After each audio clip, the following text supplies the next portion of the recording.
When I covered the Looney Tunes show for the first time, I was surprised that many people not only remembered, but wanted more coverage of the show. Well, let's begin with one of the best, if not the best, episode of the Looney Tunes show.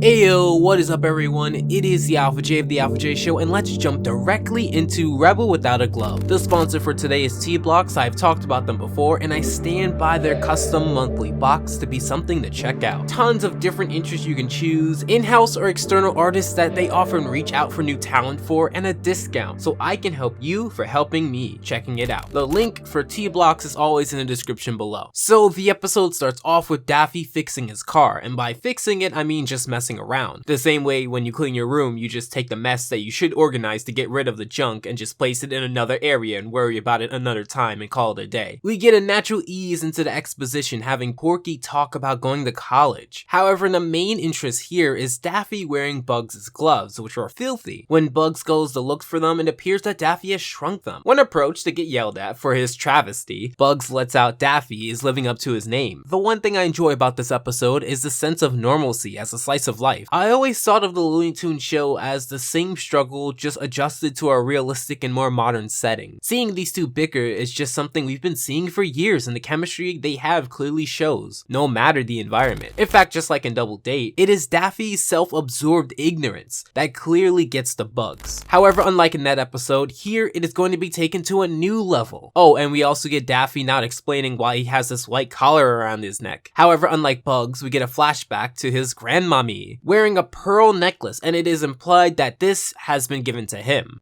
Grandmommy, one day when I'm grown, will you give me your pearls?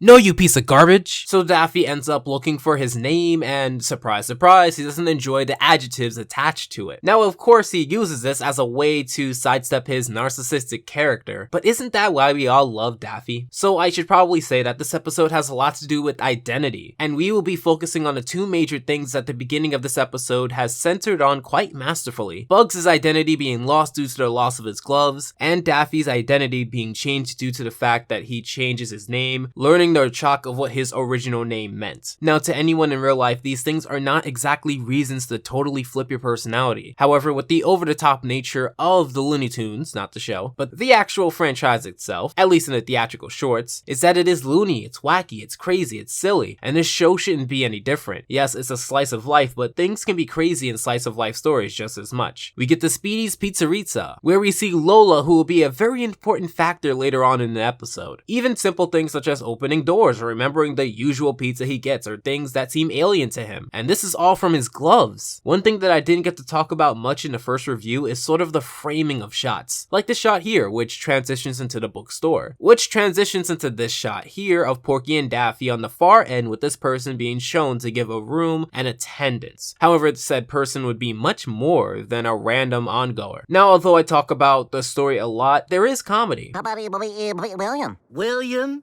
Willie? Silly Willy Daffodilly? Who would say that? All the kids on the playground. What playground are you on? Through this process, however, Daffy finds his name, through Porky calling his professor. I also love how shocked this girl is, among others who don't even react to what Daffy just did. So Bugs gets gloves, and you could tell that his demeanor changes. I also enjoy how subtly and smoothly they change how these two act. Daffy, where's the remote? Daffy. Hello? Daffy? Oh, I'm sorry.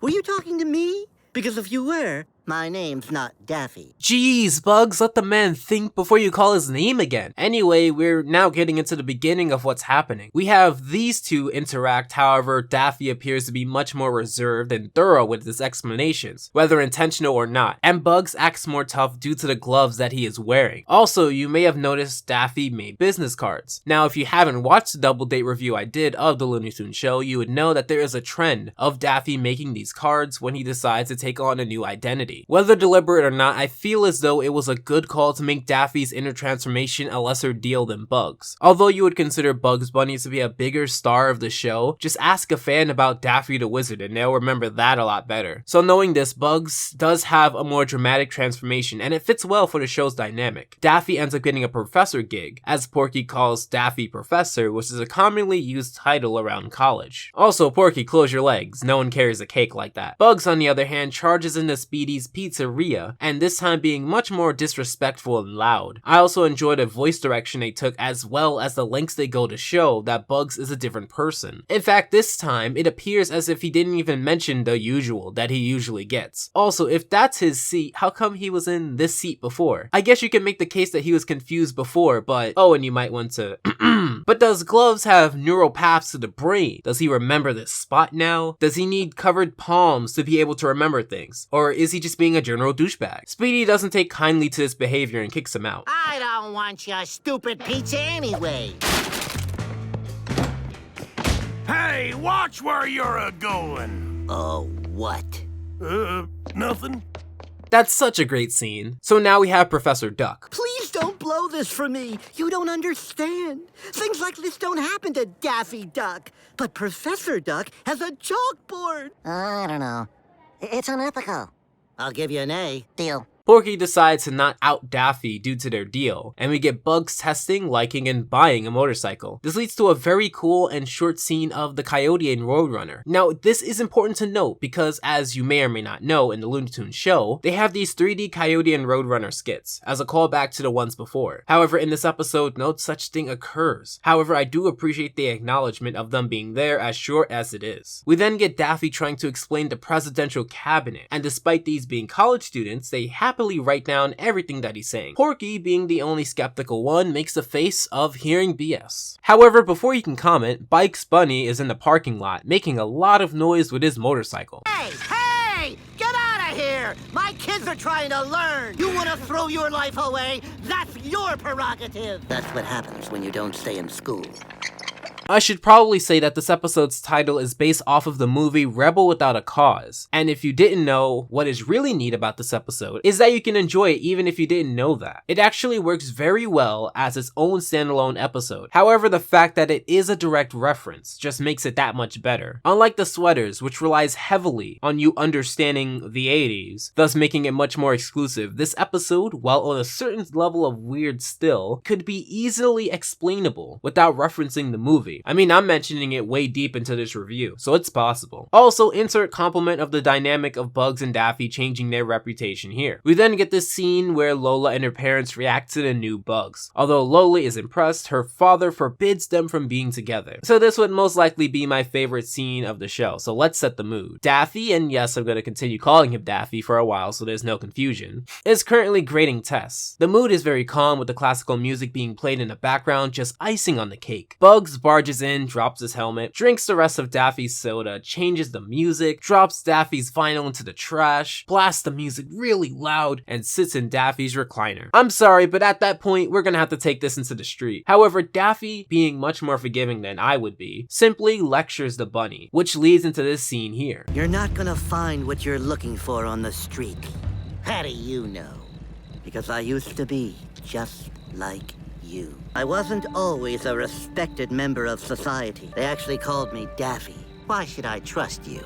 Maybe you shouldn't, but give me the chance. You can tell they wanted to go for a cinematic vibe here. Like I said earlier about Bugs and Daffy switching reputations, what makes this episode work is that although you can tell from a mile away that they're going for absurd and over the top, it doesn't bash you over the head with it, and instead decides to portray this exaggerated behavior through carefully picked dialogue and comedic moments. This scene here, however, shows that they're going separate paths, but they are still roommates and they have to deal with each other, even when it is a context of parodying a movie. You can even see the special chemistry between the two. The next day, Professor Duck is teaching a lesson, and right after he begins the lesson, we see Bugs, or should I say Bugs Bunny. Although the lesson isn't important, the fact that they trust each other was the biggest thing, and it shows here. I learned a lot in there today. Well, you've got a bright future, and don't ever let anyone tell you different. He doesn't even go to school here. He's not a real professor. You dedicate your whole life to academia, and you never imagine that one day a student will walk into your class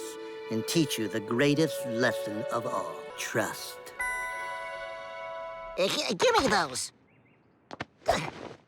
Glasses. The trust. What are they talking about? I guess in Daffy's case, since he brought some of the stuff without permission, you can take it. But Bugs has a bike and you're telling him to ride it without a helmet. Looks like I know the reason why you're back in school, Porky. Anyway, later on we learn that Bugs gets his gloves back and Daffy changes his name back. Porky comes up to him wondering why he was given an F, when the bigger question is why this man played tic-tac-toe on your paper. The episode ends when Porky gets his credit card back, which was charged quite heavily, and that was Rebel Without a Glove. This is a fantastic episode to a fantastic reboot. Although my journey on the Looney Tunes show isn't over, I think this episode is up there when it comes to the best episodes. It is personally my favorite, and I would consider this the best episode. You don't need to watch the movie to enjoy it, but if you did, then you can understand the deeper references that one may not, and I enjoy that as well. The story is absurd, but it makes sense, and it doesn't bog me down with useless humor that didn't stick. But let me know what you think of this episode down in the comments below. Are you guys up for more Looney Tunes show reviews? I'd love to know. You guys seem to enjoy the first one, so I am totally open to covering more Looney Tunes show later down the road. Special thanks to the patrons that support me and what I do. Follow me at the ALPHAJ Show and go into my request video for any other topic you think I should cover. If you really like this video, you should check out my other Looney Tunes show review, or my last video, which was about the SpongeBob bracket, a new series that I came up with. Make sure to subscribe, and I'll talk to you guys next time. I hope your time is well spent,